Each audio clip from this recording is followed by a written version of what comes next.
Ok, já estamos de volta. E lembrando aí das promoções, Original em Promoções, aliás, inaugurou loja, está inaugurando loja hoje, nós abrimos o programa de lá.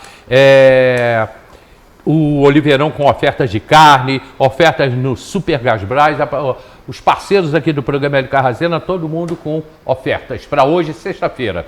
Olha só, vai acontecer, está acontecendo, eu não sei, estou esperando aqui o pastor Davi Palhares me passar, ou o Márcio, se o bazar que vai acontecer hoje na Igreja Brasil para Cristo, se vai ter por causa das chuvas, né? Está chovendo muito, vai chover o dia inteiro. Se o bazar vai confirmar hoje o bazar lá na Igreja Brasil para Cristo, na Rua da Aviação Teresópolis. Então tem um bazar de ofertas ali na Igreja Brasil para Cristo. Vai funcionar até às 16 horas. Hoje pela manhã aconteceu um acidente aqui, só para ilustrar um pouco o programa, aconteceu um acidente aqui logo um pouquinho abaixo do Soberbo, até com uma certa gravidade, você está vendo aí o vídeo que a gente já tem.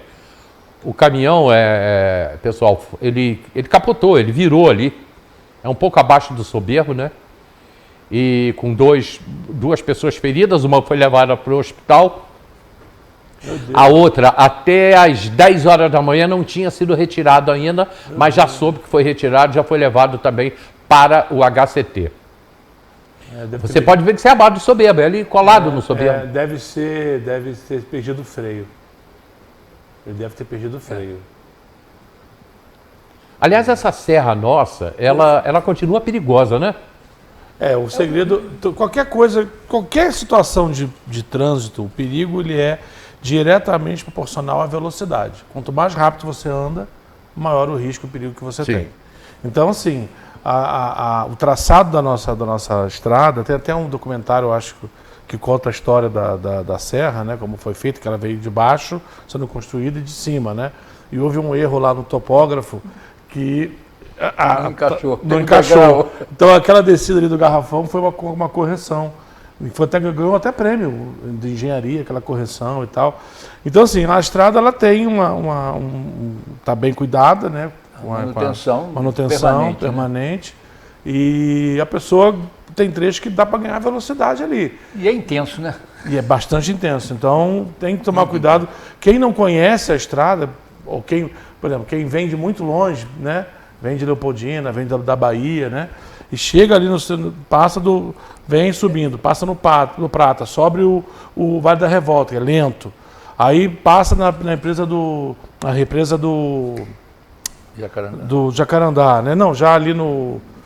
do Guinle, né? Represa Guinle. Mas já lá próximo do Soberbo. Já perto do Soberbo. Quando chega no Soberbo, né? O cara quer embalar. Tá vindo há muito tempo devagar. Usaram, né? A NTT autorizou, e a CRT na época que foi, né, trabalhou nesse... Usaram de um artifício que melhorou, claro, a terceira pista. Na verdade, a terceira pista nada mais é do que tirar o acostamento, né? Porque onde tem terceira pista você não tem acostamento. Então, eles apenas... Foi um recurso positivo. Mas a terceira pista não é bem uma terceira pista. Não. Ela acabou com um acostamento e virou a terceira pista, que facilita, quando é muito caminhão. Na subida principalmente. Ajuda muito, Mas eu acho que eu não tenho certeza, que eu não acompanhei muito de perto.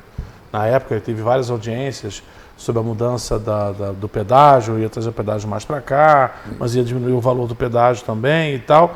E houve uma discussão, eu não acompanhei o projeto, que ia ter uma outra subida, eles iam fazer um outro caminho. Uma desce e outra sobe. Igual tem um trecho na de Petrópolis. Isso foi um projeto, Faria deve lembrar, de Beto Rosa.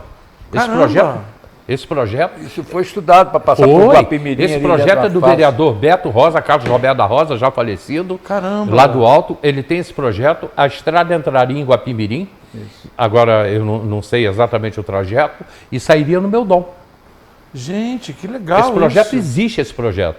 E até hoje ele não aconteceu, porque ele fica impedido, porque vai ter que cortar por dentro da mata. É questão ambiental. Uma questão ambiental, isso ainda não aconteceu. Tu vê, hoje nós não temos o gás encanado, porque a questão ambiental jogou pesado e não deixou. Mas aí botou aqui em cima, botou um distribuidor aqui em cima, né? Então isso sempre foi o sonho do como é em Petrópolis, né? Você tem a subida, você tem a... Gente, a de Petrópolis, a que sobe e a que desce. Gente, eu sei que nós falamos de Teresópolis, mas tu lembra, Frei, quando desabou? Nossa. Largaram um túnel. Eu fui, lá eu acompanhei, né? Porque eu prestei o serviço de consultoria, lá eu acompanhei aquele desabamento. E fizeram o túnel embaixo para subir e não fizeram contenção. O íntimo do arco de contenção. Sim. Que é uma estrutura que você monta de concreto armado, que quanto mais pressão ele faz, mais ele resiste. Porque o concreto trabalha invertido. Sim.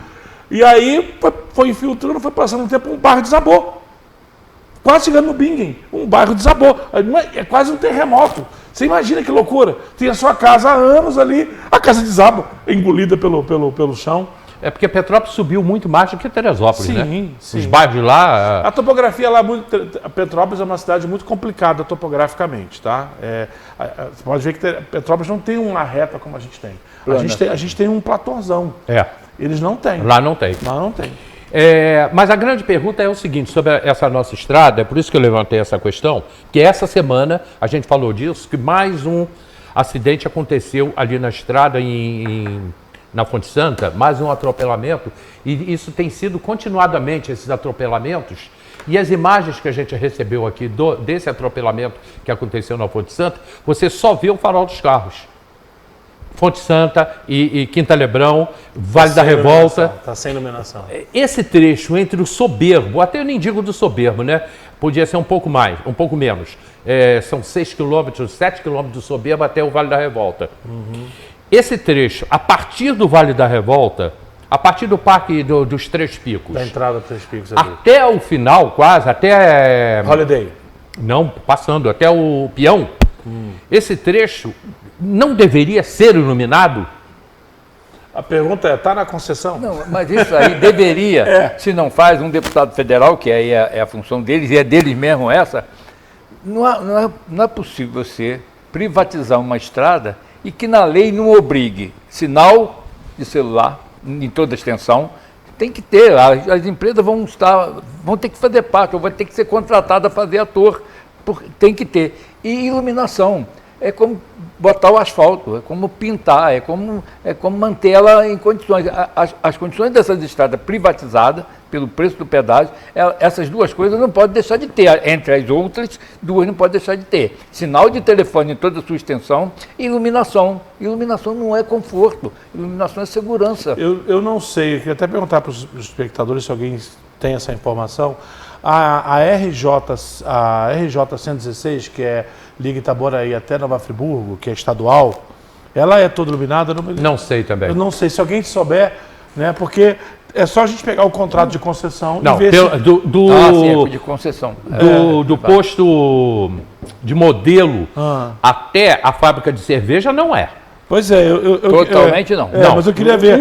Outro garejo pequeno. Eu queria saber se a RJ 116, que é a RJ 116 é que liga Itaboraí a Friburgo, é o caminho que vai estar em Friburgo, duas bases e tal. Se ela eu não sei, eu não uso aquela estrada, não me recordo. Uso muito pouco, só aquele trecho que vai para a região dos lagos, né? E também não cruzei de noite. Eu cobro isso da privatização. É o mesmo trecho, tá? É a mesma coisa. Aqui passa por Papucaia, que é uma estrada privatizada. Mas é RJ, não é BR. Você não tem, RJ. Você não tem iluminação pública também ali. Você só tem, por exemplo, em Papucaia tem. Naqueles lugarejos. Teria que ver na concessão, né? Vamos ligar para o governador de São Paulo, para o Tarcísio. Você lembra? Depois que ver na concessão, no documento, se está previsto como obrigação da concessionária, além da questão ambiental, etc. Inclusive, eu acho que não está na pauta nossa, mas na sessão de ontem, eu estava lá para conversar com o nosso vereador, porque ele não pôde ir, eu ouvi o Paulinho Nogueira falando de uma discussão que está tendo da Rua Plutão, e não da Rua Urano, que houve um desabamento de uma passagem, e a Eco Rio Minas está dizendo que tem que fazer a prefeitura. E ele estava relembrando que na época da CRT, aquilo era a faixa de domínio da estrada, então quem tem que fazer a obra é a Eco Rio Minas. Tem uma discussão aí, eu não sei, eu não tenho um contrato de concessão na cabeça, eu não sei. Essas duas coisas que eu coloquei, de iluminação, iluminação seria uma obrigação e sinal de telefone. Aí não tem uma outra questão, até porque é uma concessão, então isso pode ser previsto, né, com prazo para isso ser feito, essas coisas. Você vê que a Baixada, você sai ali de Guapi, lá embaixo. Exatamente. Pô, aquele eixo todo é bem iluminado. E é com necessário. celular. E é necessário. Agora, nós temos uma estrada municipal que precisava da união, né, dos dois prefeitos, das duas câmaras, e buscar junto ao Estado, que a estrada é estadual, a RJ-130, que liga Teresópolis a Friburgo, ela também tem muito trecho na escuridão. Sem acostamento. Isso, e sem acostamento. Então, isso aí precisava... É uma questão de prestígio político. Duas cidades como Teresópolis e Friburgo, a força que elas têm, não pode ter uma ligação de uma estrada de 70 quilômetros, 69, com 50% iluminado e 50% não. Isso aí 60 hotéis e pousada. Mas a Câmara de Vereadores, aí é o vereador. A Câmara de Vereadores, ela não pode... Não. A legislação sobre energia elétrica ela é federal, só na Agência Nacional. É igual essa questão da cobertura celular. Quem tem assim, a garantia da cobertura celular é da operadora. O que pode existir é um contrato de parceria, um acordo de cooperação técnica, ACT, entre a concessionária da estrada com as operadoras para facilitar. Privatizadas. Ali no posto Garrafão tinha uma torre da Claro. Eu não sei se ainda tem. É, porque o João Luiz aqui está dizendo que só em distritos, no caso que a gente está falando de iluminação, que só em distritos, realmente. Só em povoado, né? O Arthur Nechê me botou que não tem sinal de celular na Serra, que há anos atrás tinha. Aí eu não sei se acabou. Não, tem, depende da operadora. Depende do local. E do local. Eu outro dia, algum tempo atrás, eu vim de carro e precisei parar e fazer um socorro. O Arthur até falou que seria alimentado por placa de energia solar. É verdade, isso aí teria que ser energia solar, né? Trabalharia assim, ficaria até muito mais barato. Mas, quer dizer, a Câmara e o prefeito, eles não podem intervir nisso. Não dá para fazer legislação, eles não têm competência não pode legislar. Fazer isso. Estado ainda pode, o Estado tem agência estadual, fazer pressão para que porque aí o orçamento na rua, na estrada estadual, é o Estado que tem que gastar, o município pode gastar, mas o ideal seria aí eu volto para para minha campanha. Vamos colocar Teresópolis no orçamento do Estado, Faria, que Teresópolis não está no orçamento do Estado. Não tem um programa nem para agricultura, nem para turismo rural, nem para questão viária no orçamento do governo estadual, focado só para Teresópolis. Eu vou levantar uma questão que você me deu ela aí agora. Você, Faria, tocou no assunto. Se você pegar Sumidouro, São José, Friburgo, Teresópolis, e Sapucaia também, você pega esses 5 municípios, se esses 5 municípios se unissem e fossem para o governo estadual e federal... Não precisa... São 5 municípios. Não precisa criar a roda. Isso existe a nível mundial, né? A nível de estados, e por que não ter a nível municipal, fazer um consórcio do município para estudar assuntos de interesse mútuo? Porque tem coisas que acontecem e que mexem com todo mundo. A ligação dessas estradas é fundamental, mas tem coisas peculiar que dá para... Mas a estrada Teresópolis-Sumidouro é um negócio horroroso. Mas olha só, a parte de Teresópolis. Cuidado com essa palavra, Faria. O consórcio municipal. Não, de prefeito. Porque olha só, a palavra consórcio público sempre acaba dando problema pro ente com maior capacidade, que desse grupo somos nós, tá? Então, assim... O consórcio do lixo. Tu lembra dessa história. Então, assim, o que precisa, assim, vamos lá. São José, 11 mil eleitores. Carmo, 9 mil eleitores. Sumidouro, 12 mil eleitores. Aqui já tem 30. Aumentou já aumentou um pouco. Vamos botar. Teresópolis, 120. Já são 180. Qual é a outra cidade? Friburgo. A gente tem aí 380 mil eleitores aproximadamente. Com 120 mil a gente faz o deputado federal. É impossível que um deputado não compre uma briga dessa. É impossível que a gente não vote alguém que seja daqui. Pois é, mas só que a gente... Teresópolis não faz. Guapimirim faz, Teresópolis não faz. Guapimirim é outra história. Guapimirim olha só, gente... Não, mas o que eu quero dizer é que Guapimirim fez um deputado. Não, mas assim... Teresópolis não faz. Guapimirim, São José, Magé, faz parte da região metropolitana igual Petrópolis, tem uma verba especial, tem um monte de coisa especial. Nós aqui, nós não somos região metropolitana, então esquece Guapimirim em relação à parte da administração pública e orçamento do Estado. É sobre isso que eu estou falando. A gente tem uma RJ, que é isso que o Faria está falando. Nós temos uma RJ, A gente viu a semana passada, deu no Globo Repórter, o turismo rural que a gente tem aqui, com a Matuccelli, enfim, um monte de coisa acontecendo. E você não tem, Teresópolis não está no orçamento do Estado. Não está na agricultura, não está na mobilidade, não está no turismo. Ela não é mapeada politicamente quando você não tem um agente político. Por isso que é fundamental ter um deputado aí daqui. Você vai para Petrópolis, que está aqui. Aí Petrópolis é deputado e tem secretário de Estado. Virou secretário de Estado, secretário de governo, que é o chefe da Casa Civil do governador. Sim. E que mudou para o meio ambiente, que era ocupado pelo vice-governador. O Bernardo Rossi, então, foi prefeito lá. Prefeito, deputado estadual e secretário de Estado. Cadê o de Teresópolis? Cadê o secretário de Estado de Teresópolis? Nem da agricultura, que é a nossa praia. Que é a nossa praia, nós não temos. Esse é um ponto. Assim, gente, voltando para a pergunta, quem é o Teresópolis? Eu falei pessoalmente com o governador. A CERDEP era Teresópolis, Petrópolis, Friburgo? Não, Teresópolis, Petrópolis, Sumidouro. Teresópolis, Petrópolis... Não, Teresópolis, Friburgo e Sumidouro. Teresópolis, Friburgo e Sumidouro. Que é a área rural. 80% do interior de Sumidouro era a gente que fazia a distribuição. Então, eu cheguei a falar pessoalmente com o governador, porque nós não temos a sede da Secretaria de Agricultura na nossa região serrana. Teresópolis, Friburgo, por aqui. Ele falou, precisa estar perto da gente, nós precisamos estar próximos. Mas é Niterói. Tudo bem, está próximo, mas aqui precisa, no mínimo, ter a sede de uma subsecretaria de agricultura. Olha só, Faria, eu digo para todos, eu tenho eu participei um tempo junto com a Carol Barros, aliás, Carol, um beijo para ti, que é uma pessoa que trabalha com agricultura e produção de alimentos orgânicos e tudo mais. Ela é uma chefe de cozinha, inclusive, de alimentos orgânicos, né? E a gente brigou um tempo no INEA para que viesse o programa de pagamento de serviços ambientais, que é feito em função do protocolo de Kyoto. Existe um dinheiro, tá, que toda a ação agropastoril, tá, que implica em redução de consumo de água ou geração, preservação do meio ambiente, esse agricultor, esse pecuarista, ele recebe um dinheiro.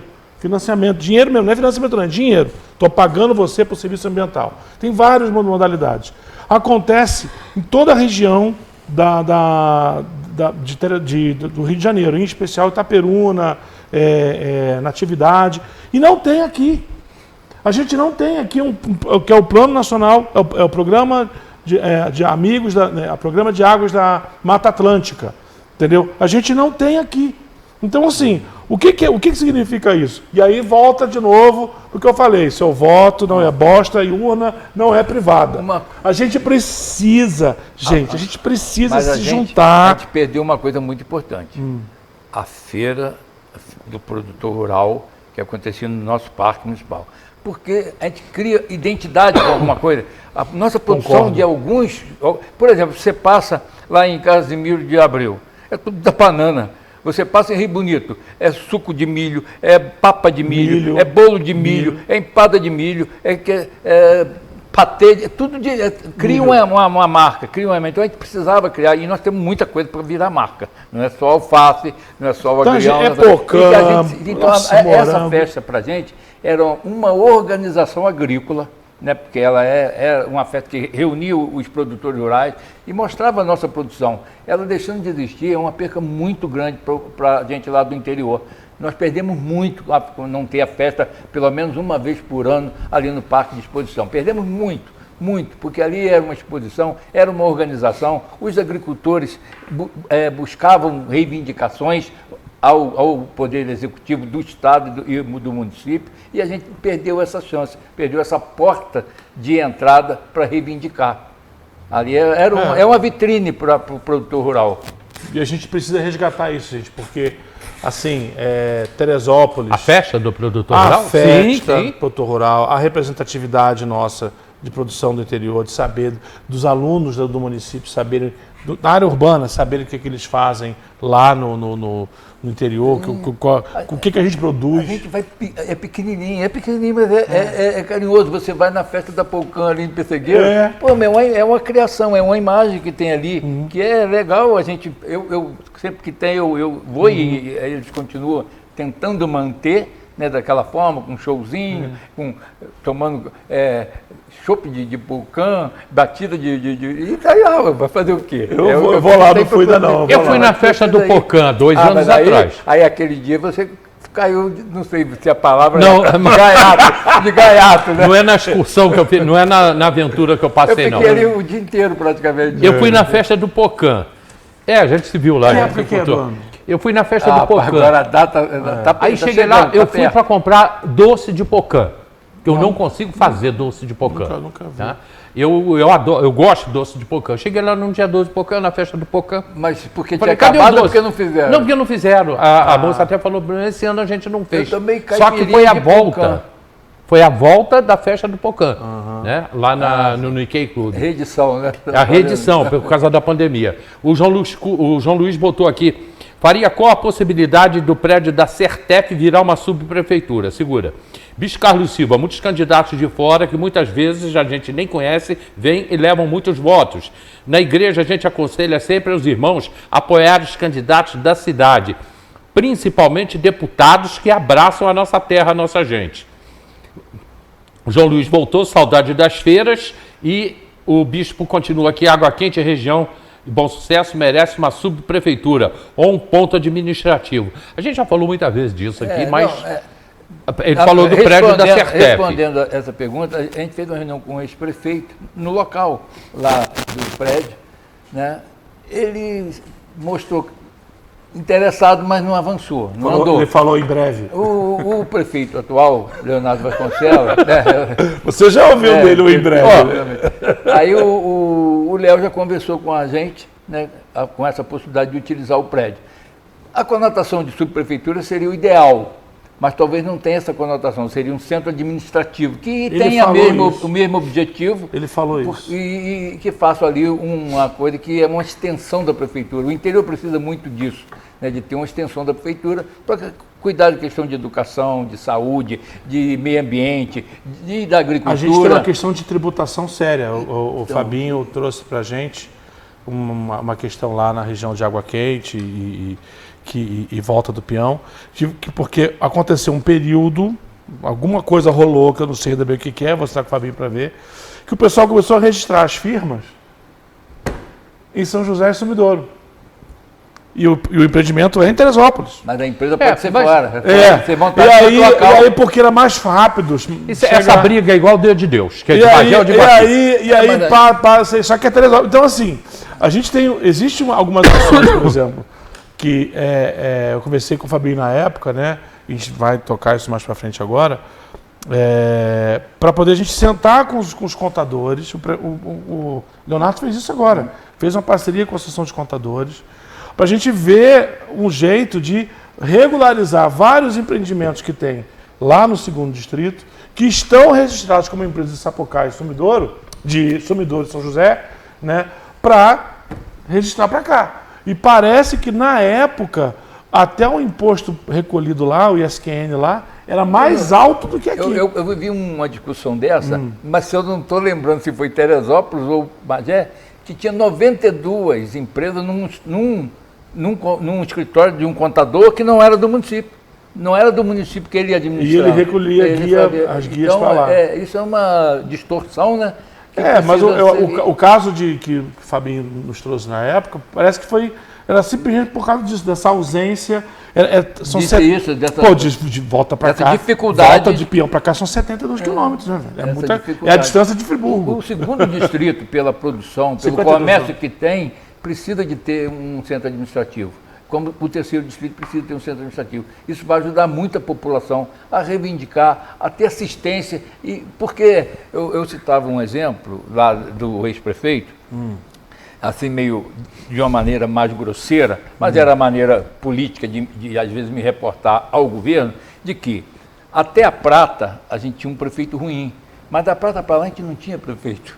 porque a população realmente não tinha como se manifestar, não tinha como chegar e falar. Agora, então, o que fizeram do ônibus, aquele estudo que fizeram de ônibus, da pessoa, aquilo é totalmente... tem que usar termo pesado, mas eu não gosto de usar termo pesado. É muito complexo ter aquele tipo de atitude, de fazer aquela baldeação que a gente usava para amenizar.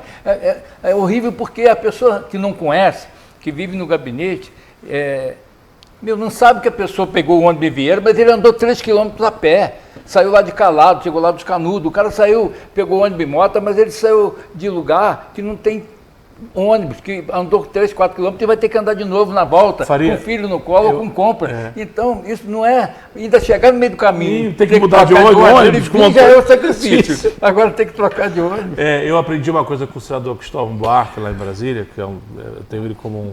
Eu tenho dois eu estou em cima da hora de inspiradores. A imagem da educação. Saturnino Braga e Cristóvão Buarque. Ele falou assim, tem político que está sempre com o sapato limpo, porque ele só sabe andar de gabinete para gabinete. Político bom tem que andar com o sapato sujo. Olha só, como o Carlos aqui botou pra gente, briga de municípios, quem sofre é o povo. No centro da Vila do Peão tem uma rua de aproximadamente 20 metros. O caminhão de lixo de São José entra para recolher o lixo só daquela rua. Isso mesmo. Podia fazer uma parceria os municípios e aliviar o sofrimento do povo daquela região. Só daquela rua, isso mesmo. A grande pergunta é o seguinte, de quem é a Vila do Peão? De quem é o Peão? É São José, Teresópolis e Papucaia. É dos três. É interessantíssimo. Eu acho que nem o posto de saúde é uma zona franca. Dá para se fazer. Eu vou conversar com o Fabinho sobre isso. O posto de saúde é de um, a escola do outro. Exatamente. Até o cálculo do Fundeb ali dá problema. O eleitor você vota onde? São José, vota... Pois é complicado ali. Eu tenho um amigo que está aposentado do IBGE, na época que ele trabalhava, eu nem estava aqui ainda, já tem muito tempo, eu perguntei, ele fazendo esse trabalho em Teresópolis, eu perguntei de quem é a Vila do Peão. Ele falou, a gente não sabe. Nem o IBGE sabe. Porque é dos três que moram lá. Ali tem que ser feito tipo uma zona franca ali. Olha só, Celso Ávila está lá, mandando um abraço para você. Está lá em Rio das Ostras assistindo a gente. Beleza. A água colhida fornecida na região da Vila do Peão é coletada direto no córrego e não é tratada. Cadê a água da Imperatriz que não chegou lá? Mas vai chegar. Quando chegar aí para você não reclama. Não fica pedindo não, Carlos, porque a água da Imperatriz vai chegar aí. Gente, chegamos ao final do programa de hoje. A Márcia Valentim, vereadora, vai estar segunda-feira com a gente aqui no programa. Ela vem para falar não só dessa lei das sacolas, né? Como outras novidades que eu sei que vão chegar aí por intermédio dela. Então ela já marcou segunda-feira aqui no programa. Hoje pela manhã, para quem chegou mais tarde, eu abri o programa lá da nova loja do Quincas, da nova original. Já inaugurou, está sendo inaugurada hoje. A gente abriu o programa de lá, quiser ver na reprise ou então no site do Diário. Daqui a pouquinho essa também vai estar lá. Agradecendo a você, segunda-feira a gente está de volta às 10 da madrugada. Cuidado, que vai chover muito o dia inteiro, né? Que continue assim, mas vai ser um final de semana chuvoso. Faria, obrigado, meu irmão. Eu que agradeço e um bom final de semana à população querida de Teresópolis e aquele que nos visita, né? Ele está rindo aqui quando falou, cuidado que a água da Imperatriz vai chegar aí. E vai, né? Depois tu reclama. Depois reclama, pois é. Marcão, obrigado. Gente, muito obrigado e quem não conhece, entrar no Planeja Terê, nós estamos com a diretoria nova. Estamos agora discutindo, vamos começar a organizar para discutir o nosso plano diretor e a lei de zoneamento. Precisamos de cabeças pensantes e precisamos fazer... Tá. Quantos empresários tem lá, grandes empresários, no Planeja Terê? Não, grande empresário não tem nenhum. Grande empresário não tem, microempresário, bastante microempresário. Grande empresário não tem nenhum. Entra no Instagram, Planeja Terê, né, manda um direct lá. Pessoas influentes. A gente tem a Regina, que é a nossa diretora de comunicação, a nossa presidente, que é a Manuela, que é uma sumidade na área de meio ambiente. Temos o nosso vice-presidente, que é o Sérgio, que é da Associação do Quebra-Frasco. E a nossa diretora de parte administrativa, que é a Marilu, que é lá de Albuquerque, né, moradora de Albuquerque.